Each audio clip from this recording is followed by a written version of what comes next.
was debating whether or not I should talk about this, because the 48 Laws of Power is a book by Robert Greene, and I read this book about a year ago after many recommendations, but I was unsure whether or not I should read it, because I heard that the book is it can do a lot of damage in the wrong hands. And now, after I've read the book, I certainly know what they mean, or what they meant by that, because the book can do a lot of damage in the wrong hands. So I don't know how aware you are, so I'm not gonna spoil the books. I'm not gonna spoil the book, but I'll tell you a summary. So Robert Greene in this book talks about a lot of historical figures, like Machiavelli, for example, or the Medici family. And those are all people, he talks about people that had a lot of power, and how in today's economy power can be used when you follow the 48 Laws of Power, you will get more powerful. And I have tried almost all of the laws in this book. I tested them out if they actually work, and they do work. It's scary how good they work, and that's why they say it's dangerous, because you have to know that the 48 Laws of Power cannot just be applied once. Like, you build it up, it's a system. It doesn't just work if you do it once. So there has been a time where, that's why I said I didn't test all of them, because some of them you build over a lifetime. You can't just try for half a year and then but certain things you can test out, which you can test it out, but just one of the laws is that never mess with the wrong people. So, there's wolves and sheeps, and you never know who is a wolf and who is a sheep until you know. And somebody might be covered as a sheep, but they're actually a wolf. So in Switzerland we call it Wolf im Schafspelz, which basically means a wolf in sheep's fur, translated. So that means somebody might appear very weak and stupid, but in reality they're very powerful and strong, but you never know. And if you mess with the wrong people, those 48 Laws of Power will backfire on you so hard that they can destroy you, mentally, physically, and career-wise. So, you should not read this book and think this is a go-to how to get powerful, because it's not. The book is for very specific individuals, which I will get into more later, who wants to become as powerful as possible and who are not scared of taking immense risk, taking immense action, which sometimes is also not morally correct. So I wouldn't say that the 48 Laws of Power is the anti of the Bible, because it's not an evil book, but it can create evil people, and a lot of evil people use this book. So to give you an example, Donald Trump is a guy who I think lives by the 48 Laws of Power, and you can very clearly see it.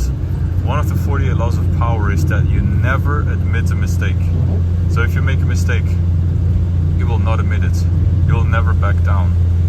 And it's a fact that Donald Trump has never admitted a mistake. When he went bankrupt, when he said wrong things on TV, all the things he said, back when COVID hit, or, and he just denied that COVID even exists or whatever. Like, he said so many controversial things, and he never apologized. And powerful people don't apologize. That's one of the rules. Another rule is that he said that the economy is gonna boom when he becomes president, which, as we all know now, didn't happen. Or, you know, people say it is like it's all on purpose, you know, the way the economy is going right now. I wouldn't say, or well, I don't know if it is or not, but the point is that he's also often claiming victories that are not his. So I think back when COVID hit, you know, first he denied that COVID even exists, and then once they open up lockdown again, then he kind of claimed that he was like the one who initiated it, you know, that he was the one who saved the world and who got America out of trouble, which obviously is not true, but that's what he stated, because he's using the 48 laws of power. He's claiming victories that are not his. That's one of the laws. There's many politicians, many public figures, actors, musicians who portray or who use these 48 laws of power, or at least many of them. You know, Putin is another guy who uses them. I'm not sure if you read the book. Like, obviously, I don't know if Trump read this book, but he certainly lives, I think he did read it, and I think he lives by the rules either way, whether he knows the book or not. But I think most powerful people know this book. And also, if you watch movies or series, for example, Game of Thrones or Peaky Blinders or Breaking Bad, you know, there's always a use of those 48 laws of power. I think Tommy Shelby in the Peaky Blinders is a very good example of a man who pretty much uses all of the 48 laws of power very aggressively. And I don't want to spoiler any movies or series here, but I would say, you know, probably just watch, maybe read the book and simultaneously watch Peaky Blinders, and then you will understand what I'm talking about. You will see him use the laws. And you know, I wouldn't recommend reading the book to anyone, but as I said, you know, it can be dangerous. So just be aware that what's written in this book is very powerful and it works, but it doesn't mean that you should use it, because it is going to make you, if you live by those rules, it is going to make you a bad person. It's not the ethic way. You know, you can become powerful in many ways, obviously. You can do something really good and positive and become powerful through that. But you can also become powerful by the 48 laws of power. Also, if you really don't care about psychology and history, you should probably not read the book, because it's not just like a step-by-step guide. There's a lot of, you know, stories, history, psychology that you have to understand to get the full picture. So if you don't care about that, don't read the book, because the book's going to be really boring to you. But yeah, that's my little book review. I don't know if I should do book reviews on here. Let me know in the comments if you want to know about some other books I've read, because I do feel like many of the books I've read are very helpful, but that's mainly because I only read books that are non-fictional. I only read like psychology and science books and history books and money books and whatever.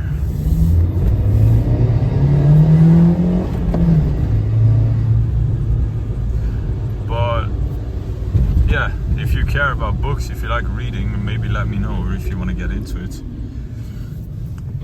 Starting a book club here on YouTube.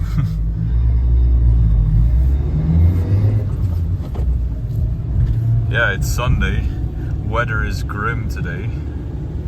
I thought it's gonna be nicer, but it's raining. It's like 5 degrees. I think there is even snow sometimes, like some places, which I thought we were over with, but nope. That's like British weather. If you've ever been to the UK, that's what it looks like all year. I have absolutely nothing against the UK. I love the UK, but the weather is not ideal. I still don't know how people are not depressed over there. Or maybe they are, I don't know. maybe that's why Brits are so sarcastic, because life is so like depressing over there, because it's so grim all the time that they have to kind of just take it with humor and, you know, laugh about it, you know, because like Brits could honestly, they could move anywhere. Yesterday, or I don't know, a couple of days ago, I saw a video, TikTok actually, where they said like which passports get you the furthest in life. And obviously, well, I was expecting Switzerland to be number one, and it turns out Switzerland is number one. But I think if you have a UK passport, it's like number 2 or number 3 or something. So if you're from the UK and you have a UK passport, you could easily move to another country. Like nobody would deny you. But I don't know, I think, you know, for example, I think also like a lot of car YouTubers I follow, like Shmi for example, they live in the UK, and the UK, from what I've heard, has really bad roads to drive on. Like the roads are way too narrow, way too bumpy, and they have no mountain passes basically. Like if you go over to Wales maybe, or Scotland, but like England itself doesn't have too many great driving roads. Or if they do, that you have to drive really far away, I don't know. And I sometimes wonder, those guys with car collections like Shmi 150 for example, why does he choose to live in the UK? It is many hours later now. I think after work I'll hit the gym if I'm done soon, otherwise I don't have time anymore. Dude, another one of those super long days today. Seems like the day never ends. I think all I talked about in today's vlog is the book. that was all. But I'm thinking of maybe doing that more often, like, you know, reviewing books or something. Also, I'm going to review some cars. Currently planning it all out. You know, test driving, because as you know, I'm looking for a car between 25 and 35,000, but I can't decide because there's too many options. So for the people that are new, you know, I'm thinking about a Porsche Boxster or Cayman 987.2 or 987.1, maybe a Cayenne or a Macan, like 2016 model,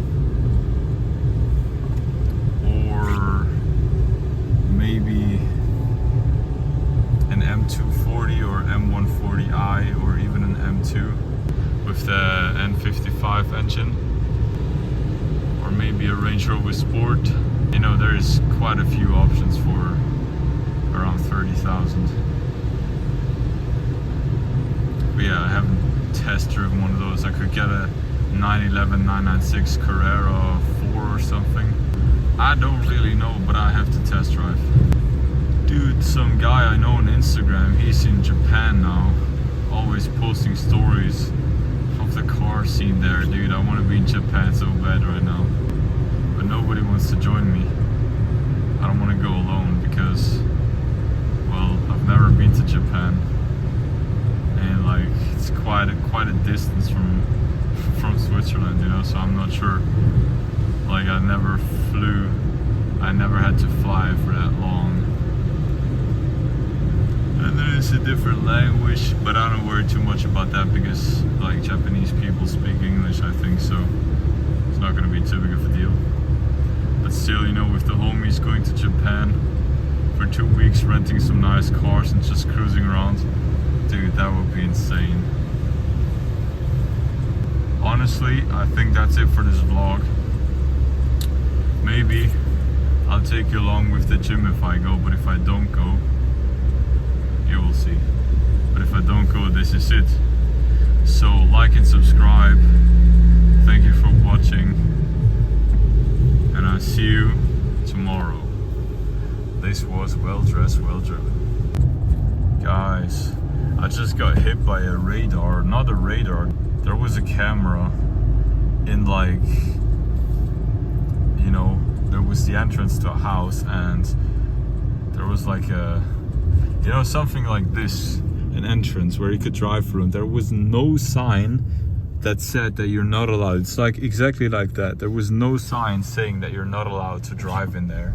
So I drove there because I had to go there because I was visiting someone, and then I just saw a flash and I saw a camera, and I knew that the camera was just taking a picture of me, of my license plate, which is ridiculous because they're probably gonna send me a fine now. But dude, they can't do that because like there was nothing. I checked it. I turned around the other side and checked again if there was any signs saying that I'm not allowed to drive there, but there was none. Like, I have it on camera. And now if they're gonna tell me something that you know, if they're gonna send me a fine, I'm not gonna pay it. I'm gonna call them and tell them that they're not right. Cause dude, they can't do that. I'm sorry, but like, I wasn't speeding or anything. I was just driving there, parking my car because I had to go there. There was no other option, because otherwise my car would have been parked on the street. And so I was driving there. Dude, what the heck?